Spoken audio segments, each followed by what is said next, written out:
August 12వ తారీఖున మనకి సంపూర్ణ సూర్యగ్రహణం అంటే టోటల్ సోలార్ ఎక్లిప్స్. ఇది చరిత్రలో దారుణంగా వచ్చే ఒక సంపూర్ణ సూర్యగ్రహణాల్లో ఇది ఒకటిగా చెప్పొచ్చు. ఈ 2026లోనే 2 సూర్యగ్రహణాలు వస్తున్నాయి. ఇది కూడా ఒక చారిత్రాత్మకమైన విషయం అనమాట.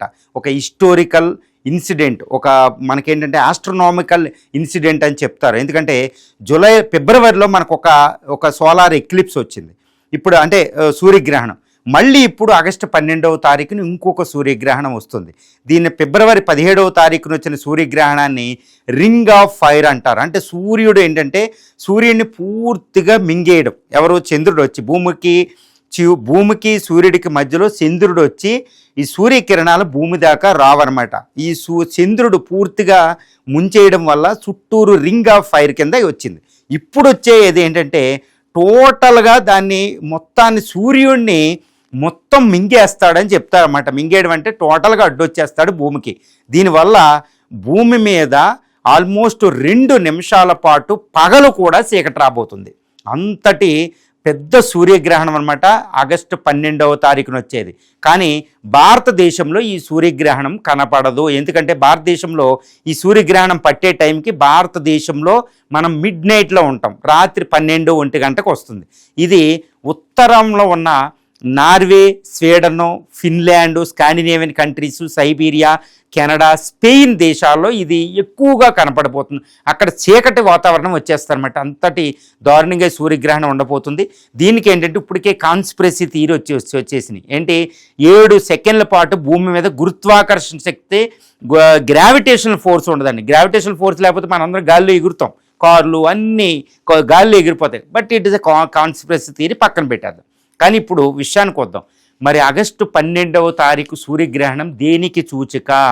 ఏంటి అంటే ఇది indicating that any kind of doomsday అనేది మనం క్వశ్చన్ అనమాట. డూమ్స్డే అంటే ప్రళయం రాబోతుందా భూమి మీద ఆగస్టు 12వ తారీఖున అనేది మనం చూస్తే జూన్ 24వ తారీఖున అత్యంత భయానకమైన ఎర్త్క్వేక్ వచ్చింది వెనిజులాలో. ఎంతటి దారుణ చిత్రాలు మనం చూసాం. భూమి ఊగిపోయిందనమాట. ఆల్మోస్ట్ 7.1 పైన వచ్చేసింది రెక్టర్ స్కేల్ మీద 2 వరుసగా. భూమి కెరటాల్లాగా ఇలా వెళ్ళిందనమాట. ఎంతటి మృత్యు కేలియం మనం చూసాం. వెనిజులా కనీసం కొన్ని సెంటీమీటర్లకు అవతలకు జరిగిందంట వెనిజులా, ఊహించుకోండి. తర్వాత వెంటనే ఇప్పుడు జపాన్లో సునామీ హెచ్చరికలు. జపాన్లో హొకైడో, హోన్షు, షికోకు, క్యుషోలో ఎర్త్క్వేక్. ఇప్పుడు క్యుషో ఐలాండ్లో 7.1 సునామీ హెచ్చరికలు. తర్వాత టిబెటన్ భూమి మీద ఆల్మోస్ట్ గత 2-3 నెలల్లో పరిశీలిస్తే కొన్ని లక్షల ఎర్త్క్వేక్లు వస్తాయి. మనం యుఎస్ జియోలాజికల్ సర్వే వెబ్సైట్ కూడా చూడొచ్చు. కొన్ని లక్షల ఎర్త్క్వేక్లు, అందులో 3 కంటే దాటి చాలా సివియర్గా ఉన్న ఎర్త్క్వేక్లు కొన్ని డజన్లు ఉంటాయి అన్నమాట. మరి ఏంటి అంటే ప్రళయానికి సూచిక అంటే ఎప్పుడు కూడా గ్రహణానికి భూమి మీద వచ్చే ప్రళయాలకి ఇండికేషన్ రిలేషన్ నేను చెప్తానమాట. ఇదేంటంటే మనకి అందరూ అనుకుంటారు ఇదేదో ఆస్ట్రోనామికల్ కాన్స్పిరసీ థియరీలు ఇది అంటారు. But absolutely there is a relationship between the eclipses and the various disasters on the earth surface అండి. భూమి మీద సంభవించే వివిధ విపత్తులు, యుద్ధాలు, ఈ యొక్క ప్రళయం లాంటి వివిధ సంఘటనలకే ఈ యొక్క స్పేస్లో జరిగే ఈ యొక్క గ్రహణాలకి సంబంధం ఉందండి. నేను ఒక్కటి చెప్తాను, ఎవ్వరూ కాదనలే. No one can deny. Once I told that story, no one can irrefutable. In fact it is a irrefutable evidence. ఎవరు ఖండించలేని ఒక విషయాన్ని చెప్తాను, అందరూ కన్విన్స్ అవుతారు. ఏంటి అంటే ఆస్ట్రానమీ నమ్మనా నమ్మకపోనా మీరు ఇదైతే నమ్ముతారు. అదేంటో చెప్పనండి. ఇప్పుడు భూమి మీద ప్రతి పౌర్ణమి అనుకోండి, అమావాస్య పౌర్ణమికి ప్రతి 15 రోజులకి, ముఖ్యంగా అమావాస్య పౌర్ణమిలకి భూమి మీద సముద్రం పొంగిద్ది. దాన్నే మనం ఆటుపోటులు అంటాం. పోటు అంటే సముద్రం సర్జ్ అవ్వడం. సముద్రం 2 నుంచి 3 మీటర్లు లెగిస్తుంది. సరాసరి కొన్ని సెంటీమీటర్లు, కొన్ని ప్రాంతాల్లో 10 మీటర్ల దాకా లెగిస్తుంది. ఇప్పుడు కెనడాలో ఒక కోస్ట్లో, తర్వాత ఈ యొక్క మన కలకట్టా పోర్టు దాన్ని ఏమంటారు? కలకట్టా అది రెగ్యులర్ పోర్టు కాదు.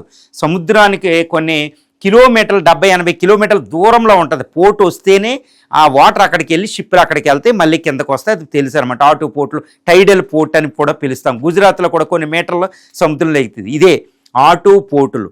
మరి పౌర్ణమి రోజున, అమావాస్య రోజున సముద్రం ఎందుకు పొంగుతుంది? ఇది సైంటిఫిక్గా ప్రూవ్. ఏంటండి? గురుత్వాకర్షణ, చంద్రులు తర్వాత సూర్యుడి యొక్క గురుత్వాకర్షణ శక్తికి సముద్రం పొంగుతుంది. ఎందుకు పొంగాలి? Gravitational force. మరి ఈ చంద్రుడు సూర్యుడు ఇన్వాల్వ్ అయిన ఈ యొక్క గ్రహణం రోజున ఇంకా దాని ఎఫెక్ట్ ఉంటుంది కదా. అదే ఆస్ట్రానమీ కూడా ఏం చెప్పిద్దంటే సూర్య చంద్రులు గ్రహాల ప్రభావం మన మైండ్ మీద ఉంటుంది. ఎందుకంటే మన బాడీలో కూడా లిక్విడ్స్ ఉంటాయి, మన బాడీయే లిక్విడ్స్తో నిర్మించబడింది. ఈ భూమి కూడా కొన్ని పొంగడం తగ్గడం జరుగుతుంది. ఈవెన్ ద్రావణాలే కాదు, నీళ్ళే కాదు, సముద్రపు నీరు కాదు, భూమి మీద కూడా. కాబట్టి ఈ గురుత్వాకర్షణ శక్తి అనేది చాలా చాలా విస్తృతమైనది స్పేస్లో. ఆ శక్తే ఈ భూమిని నడిపించేది, ఆ శక్తే మొత్తం విశ్వాన్ని నడిపించేది. ఎందుకంటే ఈ భూమి సూర్యమండలంలో ఎలా ఉందంటే గురుత్వాకర్షణ శక్తి. దాన్ని నేను ఏమంటానంటే తల్లి ప్రేమ లాంటిది అనమాట. తల్లి ప్రేమ మనల్ని ఎలా కట్టిపడేస్తో ఈ యొక్క గురుత్వాకర్షణ శక్తి కూడా ఈ విశ్వ ప్రేమకి నిదర్శనం గాడ్గా చూస్తే. ఇప్పుడు ఈ గ్రహణాలు చూడండి, మొదటి ప్రపంచ యుద్ధం ఎందుకు ఇప్పుడు చెప్పాను కదా. నేను ఇప్పుడు ఈ ఆటు పోటీలు ఎవరూ కాదనలే. కాబట్టి ఈ సంపూర్ణ సూర్యగ్రహణం వల్ల భూమి మీద వివిధ ప్రళయాలు సంభవించబోతున్నాయి. ఇది ఎవ్వరూ కాదనలే. ఎందుకంటే ప్రపంచాన్ని యుద్ధంలో, వ్యాధులు, ప్రపంచంలో వివిధ భూకంపాలు, అతిపెద్ద భూకంపాలు, మహా విపత్తులు చూస్తే సైక్లోన్స్, సూపర్ సైక్లోన్స్ కూడా పౌర్ణమి అమావాస్యకు పట్టేవి ఎక్కువ సైక్లోన్స్, సూపర్ సైక్లోన్స్ వస్తాయి. మనకు ఒకటి ఉంటుంది అనమాట, అమావాస్య రోజు కానీ పౌర్ణమి రోజు కానీ ఒక తుఫాన్ వస్తే దాని విపత్తు ఎక్కువగా ఉంటుందని కొంతమంది పెద్దలు మాట్లాడుకుంటారు. దాన్ని ఎవ్వరూ కాదనలేరు, గుర్తుపెట్టుకోండి. ఎందుకంటే సముద్రం పొంగు ఉంటుంది కదా, సైంటిఫిక్గా 2-3 మీటర్ల పైకి ఉంటుంది, కోస్టల్ తీరంలో ఎక్కువ ఉంటుంది. తుఫాను వల్ల ఎక్కువగా నష్టం కలిగేది వర్షాల వల్ల, తర్వాత గాలుల వల్ల కాదు, స్టామ్ సర్జ్ అంటారు. సముద్రం ముందుకు చొచ్చి రావడం, సముద్రం పొంగు ఉంటుంది చూసారా. అందువల్ల పెద్దలనే మాట ఇక్కడ అక్షర సత్యం అండి. ఆ విషయం ఎవరూ కాదనలేరు. ఇదే విధంగా ఇప్పుడు ఆగస్టు 12వ తారీఖున వచ్చే ఈ మహా సూర్యగ్రహణం, టోటల్ సోలార్ ఎక్లిప్స్ వల్ల భూమి మీద ప్రళయాలు సంభవించబోతున్నాయి అనేది ఇప్పుడు వెనిజులా ఎర్త్క్వేక్, జపాన్ ఎర్త్క్వేక్, ఇటు టిబెట్, ఇటు ఇరాన్లో ఈ ఎర్త్క్వేక్లు అన్నీ సంభవించి ఒకటి చూడొచ్చు భూకంపాలు. తర్వాత అగ్ని పర్వతాలు కూడా సిమ్మరింగ్ అంటారు. హవాయి నుంచి కొన్ని ఇండోనేషియా ఈ ప్రాంతంలో ఇప్పుడు అగ్ని పర్వతాలు కాస్త ఇప్పుడు రీసెంట్గా జపాన్ కూడా అగ్ని పర్వతాలు లావాని విరజమ్ముతున్నాయి, అవి కూడా కదులుతున్నాయి. తర్వాత ఇప్పటికే ఎల్ నీనో కరువులు, భయంకరమైన కరువులు, ఇదొకటి. తర్వాత ఆఫ్రికాలో ఎబోలా, ఇప్పుడు మళ్ళీ కరోనా లైట్గా కేసులు వస్తున్నాయి, వ్యాధులు వస్తున్నాయి. తర్వాత దీంతోపాటు సైక్లోన్, సూపర్ సైక్లోన్ రీసెంట్గా జపాన్, ఫిలిప్పైన్స్, చైనాను కొట్టేసింది. తర్వాత భయంకరమైన వరదలు, మెరూన్స్ అంటారు, భయంకరమైన వరదలు.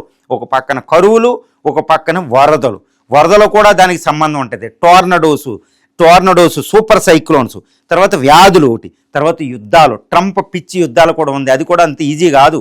ట్రంప్ పిచ్చి యుద్ధాలు ఉంది, అది అణుయుద్ధానికి దారితీసే, అణుశీతాకాలానికి దారితీసే అవకాశం ఉంది. ఇరాన్ యుద్ధం మళ్ళీ మొదలైపోయింది, విపరీతంగా ఎంటైర్ గల్ఫే మండిపోతుంది. ఈ యుద్ధాలు మనుషుల మీద కూడా ప్రభావం. ఈ విధంగా సునామీలు, అగ్ని పర్వతాలు, భూకంపాలు, ఎల్ నీనోలు, సూపర్ సైక్లోన్, వ్యాధులు, అణుయుద్ధాలు, మృత్యు కేళి అండి. భయానకంగా ఈ యొక్క భూమి మీద ఈ సంపూర్ణ సూర్యగ్రహణం 12వ తారీఖు ఇవన్నీ వస్తున్నాయి. నేనేమంటున్నానంటే I'm not supporting conspiracy theory, నేనేం కాన్స్పిరసీ థియరీలు చెప్పడంలా. ఇక్కడ ఏంటంటే ఇప్పుడు ప్రస్తుతం ఈ సమయంలో right now if you observe the various disasters, human made as well as natural, ఇప్పుడు ప్రస్తుతం ఇదే సమయంలో భూమి మీద జరుగుతున్న ప్రకృతి సంబంధమైన విపత్తులు, తర్వాత ప్రళయాలు లాంటివి, మానవ సంబంధమైనవి ఒక్కసారి పరిశీలిస్తే ఎన్ని యుద్ధాలు జరుగుతున్నాయి. ఉక్రెయిన్ రష్యా యుద్ధం, ఇరాన్ యుద్ధం, గల్ఫ్ యుద్ధాలు, ఆఫ్రికాలో సివిల్ వార్స్ భయంకరంగా ఉన్నాయి ఎక్కడికక్కడ. ఈ నార్త్ సౌత్ కొరియాల దగ్గర ఈ యొక్క 10 లక్షల మంది సైన్యం, యుద్ధ వాతావరణం ఎలా ఉందో చూడండి. అణుబాంబులు ఎన్ని ఎక్కిపెట్టుకున్నాయి. రష్యా ఆల్రెడీ వార్నింగ్ ఇచ్చింది, న్యూక్లియర్ సబ్మెరైన్స్ రంగంలో దించింది. 60 న్యూక్లియర్ సబ్మెరైన్స్తో 900 అణ్వాయుధాలు, డెడ్ హ్యాండ్ రెడీ అంటుంది. అమెరికా అక్కడ ఇరాన్ మీదకి వెళ్తుంది, చైనా అక్కడ సిద్ధంగా ఉంది. ఇది మానవ నిర్మిత భయంకరంగా జరుగుతుంది. 2వ ప్రపంచ యుద్ధం తర్వాత జరిగేది. ఇది మొదటి ప్రపంచ యుద్ధం 1914 మొదలయ్యేటప్పుడు సంపూర్ణ సూర్యగ్రహణం ఒకటి వచ్చింది. 1937లో వచ్చిన సంపూర్ణ సూర్యగ్రహణం 2వ ప్రపంచ యుద్ధానికి. చూడండి, మహాభారత యుద్ధంలో కూడా కర్ణుడు ఈ సైన్యం రక్షిస్తూ ఉంటే అర్జునుడికి ఈ చీకటి కల్పించి ఇంకా చీకటి పడలేదంటే అక్కడ ఎర్త్క్వేక్ ఇది వచ్చింది మనం తెలుసు. తర్వాత శ్రీకృష్ణుడు ద్వారక మునిగిపోయినప్పుడు, ఇవన్నీ గ్రహణాలతో సంబంధం ఉన్న ఒక ప్రాథమికమైన అంశాలు అన్నమాట భూమి చరిత్రలో కూడా. ఇప్పుడు ఈ సంపూర్ణ ఆగస్టు 12న సంపూర్ణ సూర్యగ్రహణం కొన్ని విపత్తులు రాబోతున్నాయి భూమికి. అదే చెప్తున్నా. ఈ భూకంపాలు కూడా వెనిజులా నుంచి చూడండి ఎంటైర్ రింగ్ ఆఫ్ ఫైర్. ఎందుకంటే భూమి గురుత్వాకర్షణ శక్తిలో స్వల్ప మార్పులు వచ్చినా భూమి పొరల్లో తేడాలు వస్తాయి. భూకంపాలు, సునామీలు, అగ్నిపర్వతాలు పేలడం, ఇది సైంటిఫిక్గా నిరూపణ అయింది గురుత్వాకర్షణ శక్తి నేను చెప్పిన. కాగా ఆగస్టు 12న సంపూర్ణ సూర్యగ్రహణం అనేది ఈ భూమిపైన ఎన్నో విపత్తులు రాబోతున్నాయి. కాబట్టి అందరూ తాము రక్షించుకోవాలి. ఈ నాయకులు చాలా సంయమనంతో పాటించాలి. యుద్ధాలకు వెళ్ళకూడదు. భూకంపాలు, ఎల్నీనోలు, సూపర్ సైక్లోన్ చూస్తే జాగ్రత్తగా ఉండాలి. డిజాస్టర్ మేనేజ్మెంట్ని అలర్ట్ చేసుకుని ఉండాలి. అంతేగాని ఏదో కళ్ళు మూసుకుని కాలిన తర్వాత ఆకులు పట్టుకునే కాకుండా ప్రిపేర్డ్ ఫర్ ది వర్స్ట్, కీడించి మేలించి ఈ ఆగస్టు 12 సంపూర్ణ సూర్యగ్రహణాన్ని చాలా జాగ్రత్తగా మనం దాన్ని దాటించాలి. భూమిపై ప్రళయాలు వచ్చే అవకాశాలు ఉన్నాయి. ఈ విపత్తులన్నీ మన మీద ఒకేసారి నెత్తి మీద పడేటట్టు ఇప్పటికే పడుతున్నాయి. ఇంకా విపత్తులు వచ్చే అవకాశాలు అయితే పుష్కలంగా కనిపిస్తున్నాయి.